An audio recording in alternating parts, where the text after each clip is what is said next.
Sifo, bonjour. Bonjour Tanguy. Nagui, bonjour. Bonjour Tanguy. Landry, bonjour. Bonjour Tanguy. Pourquoi fallait-il revenir sur cette décision qui a tranché quand même un sujet déjà, Landry Solano? Non, écoutez, la Cour constitutionnelle, elle est une juridiction qui est indépendante. Ouais. Alors, j'avoue que, vous savez, il faut quand même permettre d'abord de suivre un peu la chronologie de ce qui s'était passé pour savoir un peu, pour mieux comprendre, j'allais dire, la décision prise par la Cour constitutionnelle récemment. Alors, on était dans une situation où les députés, évidemment, n'étaient donc pas, où le Parlement, de façon générale, n'avait pas désigné ses représentants. Le premier jeu était passé, vous vous souvenez, en décembre dernier, la Cour a dû taper donc du poing sur la table, je crois, le 23 décembre, en disant vous devez obligatoirement désigner, puis le 29 décembre plus tard, vous devez donc installer les membres du COSLEPI. Alors on en était là, pas de désignation jusqu'au mois, de février. La Cour obligée donc, comment dit-on, non, pas du tout, parce que la Cour avait donc rendu, comment dit-on, la décision en leur faisant donc injonction. Ils ne l'ont pas fait, mais ils l'ont fait finalement, je crois, au mois de mai ou bien d'avril, pratiquement, puisque le COS a été donc installé le 8 mai dernier. Donc, finalement, ils ont désigné. Donc, rappelez quand même que dans la décision, le délai qui était donc échu au COSLEPI prendrait donc fin le 30 juin. Alors, le 8 mai passé, le COS est donc installé et au cours de la prestation de serment, il y a des propos sortis par le président de la Cour qui disait, bon, étant donné que le code électoral prévoit un délai de 6 mois, donc logiquement votre délai devait donc prendre fin, à novembre prochain. Alors il y avait une question. Alors donc après évidemment ces propos, il y a eu un recours, c'est-à-dire un requérant qui a saisi la Cour après pour dire mais voilà, une décision était sortie en décembre, on savait que le délai finissait le 30 juin, et puis dans vos propos vous avez dit évidemment qu'ils ont donc 6 mois. Qu'est-ce que nous prenons évidemment en compte? Et à la Cour de préciser, et je crois le chroniqueur l'a rappelé dans sa chronique, que étant donné qu'il faut un temps nécessaire, disons, à l'organe de pouvoir corriger la liste. Donc, logiquement, le mandat prenait donc fin en novembre prochain. Alors, il y avait une question que je m'étais posée. En tout cas, je me disais, mais quand le COSLEPI était donc en train d'être installé, c'était sur la base d'une décision, celle évidemment de décembre 2017. Évidemment, dans cette décision, vous avez un délai qui était donc en cours, c'est-à-dire c'était le 30 juin. Alors, une question se posait. Est-ce que les propos sortis par le président de la Cour au cours de la prestation de serment valaient donc décision de la Cour constitutionnelle? Voilà. Mais c'est plus tard que vous avez un concitoyen qui l'a donc saisi, et moi j'ai appelé ça une certaine régularisation, parce que au moment où ils étaient donc installés, évidemment, le délai prenait donc fin en juin, et voilà, il y a une certaine régularisation. On peut peut-être estimer qu'au nom de son pouvoir de régulateur, la Cour a évidemment pris une certaine décision. Mais logiquement, en tant que juriste, je me posais beaucoup de questions, je me disais, qu'est-ce que cela allait donc advenir? Alors, revenons à présent aux arguments développés par l'actuelle Cour, en disant, et voilà, si des situations existent, très bien, et que ça doit commencer le 1er juillet et finir le 31 janvier. Oui. Et si il y a eu des perturbations par le passé, cela nous saurait donc, comment dit-on, imputer sur notre délai, oui. Il y a quand même, lecture. Voilà, ma lecture. Il y a quand même deux thèses qui s'affrontent. Alors, vous savez, au nom de l'article, j'allais dire, selon la disposition de l'article 124 de la Constitution, les décisions de la Cour constitutionnelle sont sans recours et s'imposent à tous les institutions, donc autorité de la chose jugée. Et ce qui s'est passé avec, parce que moi j'appelle ça un certain revirement, même si d'aucuns parlent d'une certaine révision. Alors, le mandat actuel de la Cour constitutionnelle, selon la dernière décision qui a été rendue, finissait évidemment en novembre prochain. Donc, la présente décision est venue donc anéantir l'effet de la décision qui était donc en cours.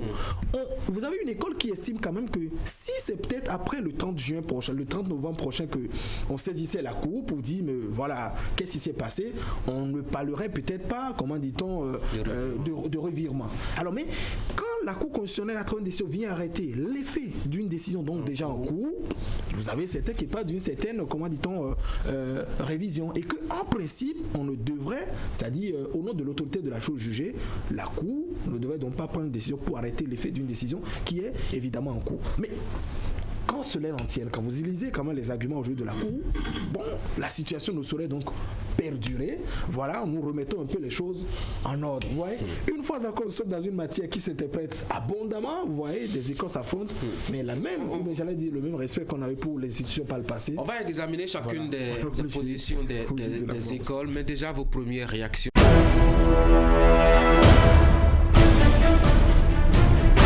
juridique, c'est vrai que la première image sur ce dégât, c'est une question. Est-ce que la Cour, la présidente ne revient donc pas à remettre en cause systématiquement ce qui était évidemment établi? Et par ricochet, est-ce que nous ne tendons vers pas une certaine instabilité même de l'institution, disons, qui a été quand même garante de tout ce que nous avons eu jusqu'à présent. Ceux qui font le débat ont raison, vous voyez. Parce que d'abord, la question du timing, vous voyez, installé à peine, et des décisions sur lesquelles peut-être on avait déjà c'était préjugé. Vous voyez, c'est ça qui vient davantage alimenter un peu, comment dit-on, le débat ou bien un peu la polémique autour de ces décisions que nous menons. Donc je suis d'accord, les questions peuvent évidemment se poser. Est-ce qu'on ne vient donc pas remettre systématiquement en cause ce qui était, comment dit-on, établi? Je partage aussi en partie, l'avis de Moïse Dessous qui estime quand même que sur plusieurs années, il faut quand même arriver à construire certains jurisprudents. N'oubliez pas, Tanguy, il y a quelques jours, on avait parlé de ce débat de la jurisprudence qui flotte. Ces propos de président Robert Dessous qui avait créé aussi la polémique, qui estimait quand même que avant qu'une jurisprudence soit davantage fixe, ça peut ainsi de suite flotter. Mais je suis d'accord avec vous, la question du timing, c'est-à-dire le moment où la décision entre le mandat qui s'est donc achevé également, comment dit-on, celui qui vient donc d'être entamé, évidemment on peut se poser beaucoup de questions. Une fois encore, revenant un peu sur la question du 1er juin au 31 janvier, c'est vrai que pour rester de façon très stricte au niveau de la légalité, on dira que ce qu'a prévu la loi, mais dans l'esprit aussi de la loi, quand vous analysez, c'est que nous avons 6 mois aussi qui est quand même dédié à la Cour. Donc, que ce soit la Cour présidée par le président Olo, avec les arguments qu'il avait jugés utilement, moi j'estime quand même qu'au nom de ce pouvoir de régulation, la Cour avait joué son rôle. Et si la Cour aujourd'hui présidée par le professeur Georges Ogbonno nous dit que il faut rester de façon très stricte, comment dit-on, dans les délais, nous acceptons, et moi j'appelle ça un revirement, parce que le revirement agit de façon rétroactive, c'est-à-dire que toutes les solutions précédentes sont donc annulées et la seule décision que nous devons désormais considérer, c'est celle qui vient donc d'être rendue. 124 de la Constitution. Si vous parlez de revirement, dans ce cas...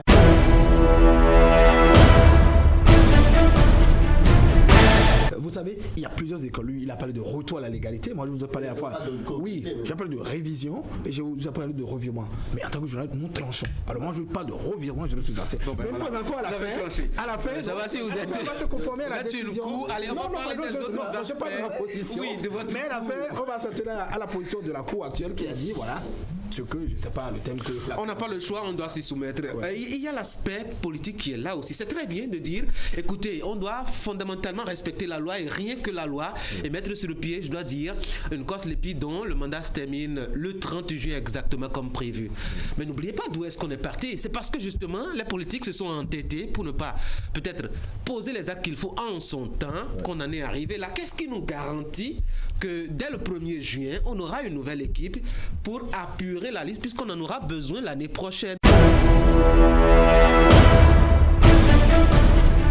Je crois que le code électoral, même la proposition, l'avant-projet de proposition de loi a évacué la question, je crois à l'article 12 ou bien 7, où on a prévu quand même que les élections ont lieu sur la base d'une liste. Ah non, vous ne pouvez pas jurer que la Cour nous restera ferme sur la matière. Non, je suis d'accord, mais en tout cas, pour le moment, il n'y a pas de modification, mais remise en cause de ces dates. Donc, j'estime quand même que les élections devraient avoir lieu sur la base de la question de la LEPI. Alors, sur la question de Ravip ou pas, comment dit-on, ces arguments avaient été battus en brèche un peu par la Cour qui estimait que, disons, les objectifs n'étaient donc pas les mêmes. Et j'ai dit cette situation qui consistait à dire non, il n'y a pas question d'urgence, c'est un faux problème.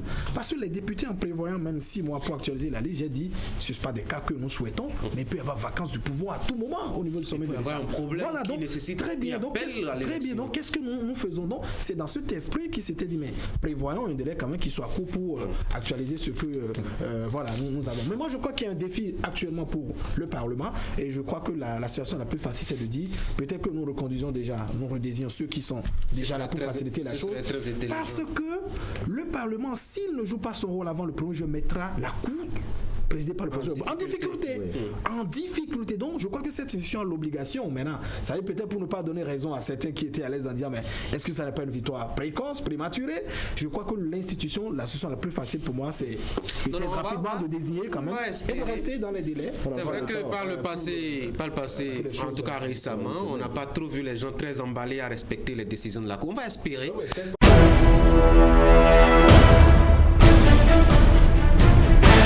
Il n'y a pas que la décision décision sur la cour, enfin sur le COS Lepi qui soit revu par la cour Djokbenou. Il y a aussi cette décision sur l'âge qui a fait polémique entre-temps en 2015.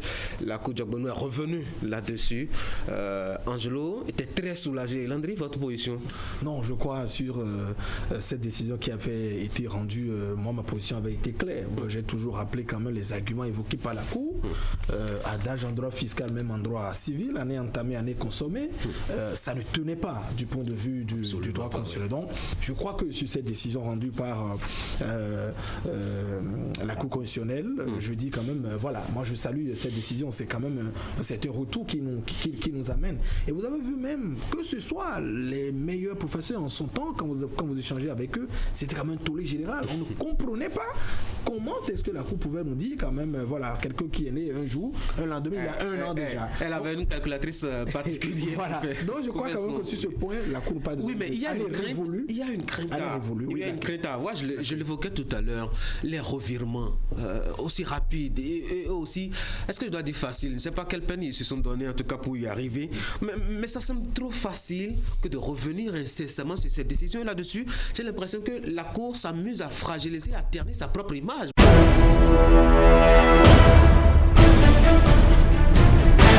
C'est vrai, il faut apprécier la Cour actuelle, le temps à travers ces décisions, mais les inquiétudes que vous soulevez, c'est qu'au premier, on aurait peut-être souhaité, mais est-ce qu'on n'aurait peut-être pas attendu, je ne sais pas, quelques mois avant qu'on ait cette décision, pour faire court par rapport à, disons, à la question que vous posez. Peut-être les questions d'urgence aussi nécessitent qu'on ait, disons, cette décision au départ. Mais je voudrais juste rappeler, en 5 ans, la Cour présidée par, comment dit-on, le professeur Olo a rendu environ 750 décisions. Donc, la Cour de Djokbenou vient donc dans 12 décisions pour le moment. On a encore vraiment besoin du temps pour mieux apprécier les deux.